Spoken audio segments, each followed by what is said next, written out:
মই এইকেইদিন গৌৰৱ গগৈ মানে হেৰিবিলাক চাই আছোঁ, ভিডিঅ' চাইছোঁ, দেখিছোঁ। আৰু দেখিছোঁ যে গৌৰৱ গগৈ অকণমান বডি লেংগুৱেজটো চেঞ্জ হৈছে। গৌৰৱ গগৈ অকণমান মানুহৰ লগত মিলিবলৈ চেষ্টা কৰিছে। গৌৰৱ গগৈ অলপ মানুহক সাবটি ধৰিবলৈ লৈছে আৰু। গৌৰৱ গগৈ অকণমান বহি লৈ মানুহৰ লগত কথা পাতিবলৈ লৈছে। এইটো ভাল লক্ষণ হৈছে। বহুতে মোক বেয়া পাইছিলে যে মই গৌৰৱ গগৈক সমালোচনা কৰিছোঁ। কিন্তু মই জানো যে যদি সেই সঁচাকৈ বিজেপিক হৰুৱাব লাগে, আমি অপজিশ্যনৰ মানুহবিলাকে আমি অহংকাৰৰ চূড়ান্ত শিখৰত বহি থাকিলে নহ'ব। আৰু গৌৰৱ গগৈক বেলেগেতো কোনেও সমালোচনা কৰিব নোৱাৰে। সমালোচনা যদি কৰিব পাৰোঁ, ময়ে কৰিব পাৰোঁ আৰু। বাকীবিলাকেতো কংগ্ৰেছৰ মানুহে কৰিলেতো তেওঁ পাখিয়ে কাটি দিব।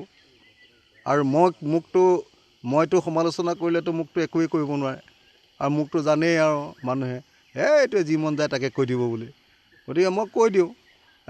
কথাবোৰ কিছুমানে বেয়া পাইছিলে। এতিয়া গৌৰৱ গগৈ নিজে কিন্তু বুজি পাইছে যে কথাটো হয়। আৰু সেইকাৰণে গৌৰৱ গগৈয়ে আমাৰ গালিয়ে কওক, আমাৰ সমালোচনাই কওক, আমাৰ কথাই কওক, আমাৰ কথা শুনি যে এনেকৈ মানুহৰ লগত মিলিবলৈ লৈছে, এইটোৱে তেওঁৰে ভৱিষ্যত ভাল কৰিব। মই গতিকে তেওঁক শুভেচ্ছা জ্ঞাপন কৰিছোঁ। এতিয়ালৈকে সেইবিলাক কথা মই একো নকওঁ। চৰ্চাবিলাক চলি আছে, চলি থাকিব। সকলোৰে নিজৰ নিজৰ এটা বিবেচনা শক্তি আছে, সকলোৰে নিজৰ নিজৰ এটা ৰাজনৈতিক স্থিতি আছে। সকলোবিলাক কথা বাৰ্তা চলি থাকিব। আৰু সময়ত আপোনালোকে সকলোৱে দেখিবলৈ পাব। তো আপোনালোকে সকলোৱে সময়ত দেখিবলৈ পাব দেই। Thank U.